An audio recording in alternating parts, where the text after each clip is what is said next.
አቶ ታዬ ደንደአ የ7 ዓመት ከ2 ወር እስር ተፈረደባቸው። የቀድሞ የሰላም ሚኒስትር ዴኤታና የኦሮሚያ ምክር ቤት አባል አቶ ታዬ ደንደአ ከፍተኛ ጥፋተኛ በተባሉበት ክስ የ7 ዓመት ከ2 ወር እስር ተፈረደባቸው። አቶ ታዬ ህዳር 26 2018 ዓ.ም የቅጣት ውሳኔ የተላለፈባቸው በፌዴራል ከፍተኛ ፍርድ ቤት ልደታ ምድብ አንደኛ ህገ መንግስትና በህገ መንግስት ላይ የሚፈጸሙ ወንጀሎች ችሎት ጥፋተኛ በተባሉበት ህገወጥ የጦር መሳሪያ ይዞ በመገኘት ነው። የመንግስት ከፍተኛ ባለስልጣንና የክልል ምክር ቤት አባል የነበሩት አቶ ታዬ ህገወጥ የጦር መሳሪያ ይዞ በመገኘት እንዲሁም ፍቃድ ሳይኖራቸው በቤታቸው ውስጥ አንድ ታጣፊ ክላሽንኮቭ ጠመንጃ ከ60 ጥይቶች ጋር ተገኝቷል በሚል ክስ ቀርቦባቸው ነበር። የአቶ ታዬ ጠበቃ መስማት የነበረባቸው 3 መከላከያ ምስክሮች ነበሩ። እነርሱ ሳይሰሙ ቀርተዋል።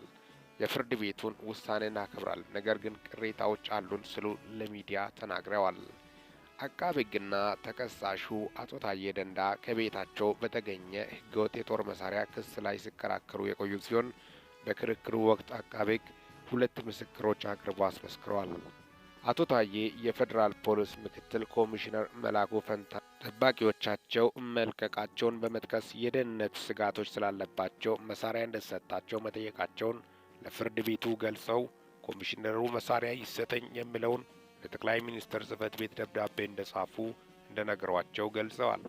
ከዚያም በወቅቱ የሰላም ሚኒስትር የነበሩትና አሁን በአሜሪካ ኢትዮጵያ አምባሳደር የሆኑት አቶ ብናልፍ አንዱዓለምን ደብዳቤ እንዲጽፉላቸው መጠየቃቸውን ለችሎቱ አስረድቷል። ይሁን እንጂ ደብዳቤ ከመጻፍ ይልቅ በቃል ይሻላል ተብሎ የሚፈልጉትን ጦር መሳሪያ እንዲታጠቁ ከስምምነቱ ላይ መድረሳቸውን ተናግረዋል። በዚህም መሰረት በ2015 ዓ.ም አንድ ክላሽ ጥይቶች ከያዘ 2 ካዝና ጋር ከግለሰብ ተቀብለው መውሰዳቸውን፣ ይህም ፍቃድ ሳይወጣለት በቁጥጥር ስር መዋላቸውን ተናግረዋል። ይህንን እንዲያስረዱላቸው ጠቅላይ ሚኒስትር አብይ አህመድ፣ የአዲስ አበባ ከንቲባ አዳነች አቤቤ፣ አምባሳደር ብናልፍ አንዱዓለም፣ ምክትል ኮሚሽነር መላኩ ፈንታና የከተማና መሰረተ ልማት ሚኒስትር ጫልቱ ሳኒን የመከላከያ ምስክሮችን በማድረግ አቅርበዋል። ሆኖ ፍርድ ቤት ቀርበው ምስክርነታቸውን ለመስጠት የቻሉት አምባሳደር ብናልፍ አንዱዓለምና ኮሚሽነር መላኩ ፈንታ ብቻ ናቸው። የተከሳሹ ጠበቃ አቶ አበራ ንጉስ ቀሪዎቹ 3 የመከላከያ ምስክሮች አለመመስከራቸው ለቅጣት ውሳኔው መክበድ ከፍተኛ አስተዋጽኦ አድርጓል ይላሉ። ፍርድ ቤቱ በሬጅስትራር በኩል ለማቅረብ ያደረገው ተደጋጋሚ ሙከራ አልተሳካም። የፌዴራል ፖሊስም የመጥሪያ ወረቀት እንዲያደርሳቸው ሙከራ ተደርጎ ለመቅረብ አልቻሉም። ይህም የደንበኛዬን ራሱን የመከላከል ህገ መንግስታዊ መብት ጎድቶታል ብለዋል። የተላለፈው ውሳኔ የደንበኛዬን መሰረታዊ ራስ የመከላከል መብት የጣሰ በመሆኑ ጥፋተኛ መባሉን እንቃወማለን ያሉት ጠበቃው ቅጣቱ አስተማሪ ነው ብለን አናምንም፣ የተጣለው ቅጣት በጣም ከፍተኛ ነው ብለን እናምናለን ሲሉም አክለዋል። ችሎቱ በአቶ ታዬ ላይ ካሳለፈው የእስር ውሳኔ በተጨማሪ የ5000 ብር የገንዘብ ቅጣት የወሰነባቸው ሲሆን ጠበቃቸው በአጠቃላይ የፍርድ ቤት ውሳኔ ላይ የይግባኝ እንደሚጠይቁም ለሚዲያ ተናግረዋል። አቃቤ ሕግ 3 ተጨማሪ ክሶችን በአቶ ታዬ ደንደአ ላይ ያቀረበ ሲሆን ይህንን ለማየት ችሎቱ ለታህሳስ 8 2018 ዓ.ም ቀጠሮ ሰጥቶታል። ከህገ ወጥ የጦር መሳሪያ ጋር በተያያዘ በቀረቡባቸው ክሶች ከእስር ቤት ዋስ ወጥቶ እንዲከላከሉ ተወስኖላቸው ነበረው አቶ ታዬ ደንደአ አቃቤ ሕግ ነጻ የተባሉባቸውን ክሶች በመቃወም ያቀረበው አቤቱታ ተቀባይነት በማግኘቱ የዋስትና መብታቸው ተነስቶ ለእስር ተዳርጓል።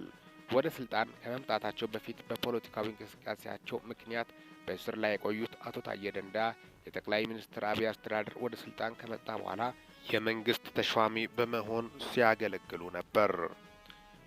አቶ ታዬ በአገሪቱ ስላለው የሰላም ሁኔታና በመንግስት ውስጥ ስላሉ ጉዳዮች ለመገናኛ ብዙሃን በመናገር እንዲሁም በማህበራዊ ሚዲያዎች ላይ ሀሳባቸውን በመግለጽ ይታወቃሉ።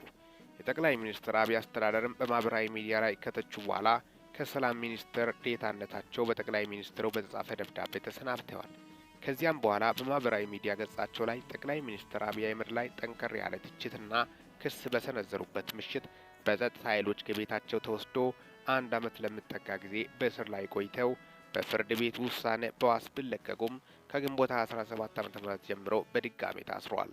አቶ ታዬ ከጠላት ጋር ማበርና የአገር መከላከያ ሰራዊትን ለመምታት ዝግጅት አድርጓል በሚል ካቀረቡባቸው 2 ከባድ ክሶች ነጻ ተብለዋል። ተከሳሹ ፍርድ ቤት ነጻ የተባሉባቸው ክሶች ከዚህ ቀደም በፍርድ ቤት ታይቶ ውድቅ ተደርጎ የነበሩ ቢሆንም ነገር ግን በድጋሚ እንዲታዩ ተወስኖ ነበር። አቶ ታዬ አሁን የ7 ዓመት እስር የተፈረደባቸው ከቀረቡባቸው ክሶች መካከል በአንደኛው ሲሆን ከሳምንት በፊት 3 ተጨማሪ ክሶች እንደቀረበባቸው መግለጹ ይታወሳል።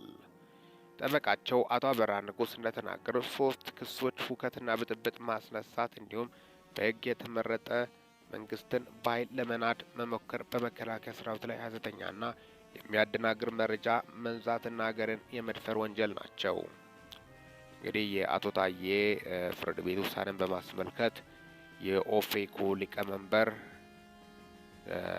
ጀዋር መሐመድ በዚህ ዙሪያ ምላሽ ሰጥቷል። አቶ ታዬ ደንደአ ላይ የተመሰረተው የተወሰነው ክስ የማይመስል ነገር ነው በማለትም ነው ጀዋር መሐመድ ያጣጣለው ማለትም ነው።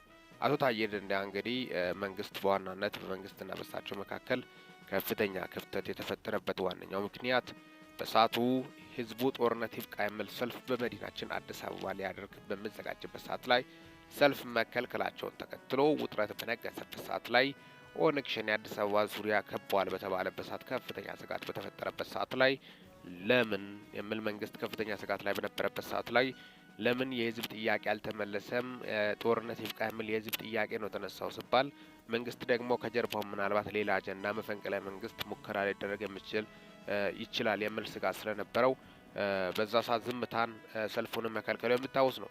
አቶ ታዬ ደንደአ ደግሞ እንግዲህ መስቀል አደባባይ የተለያዩ ጦርነት የተሰበከ መድረክ ላይ አሁን ምን አለ ሰላም ይምጣ ተብሎ ሰላማዊ ሰልፍ ሲወጣ ለምን ነው የሚከለከለው የሚል ጥያቄያቸው ለእስር ዳርጓቸው ነበር። ኋላ ደግሞ ድጋሚም ከእስር ከተፈቱ በኋላ ሀሳባቸውን በማህበራዊ ሚዲያ ላይ በማጋራታቸው ከዛም የተነሳ ዳግም ለእስር ተዳርጓል። ከዚህ በፊት በወያኔ ጊዜም ከፍተኛ ስቃይና መከራ ከወሰዱት የኦሮሞ ታጋዮች መካከል አንዱ አቶ ታዬ ደንደአ ነበሩ።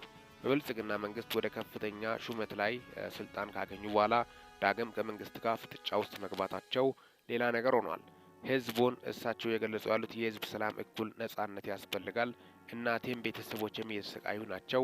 በዚሁ በታጣቂ ቡድኖች ቤተሰቦቼ ሰለባ የሆኑ ስለሆኑ አጠቃላይ እንደ ህዝብ ማስተካከል የሚገባን ነገር ማስተካከል አለብን በማለትም ሀሳባቸውን በማጋራትም መንግስት ላይም ብርቱ ትችት በመሰንዘር የሚታወቁ ናቸው።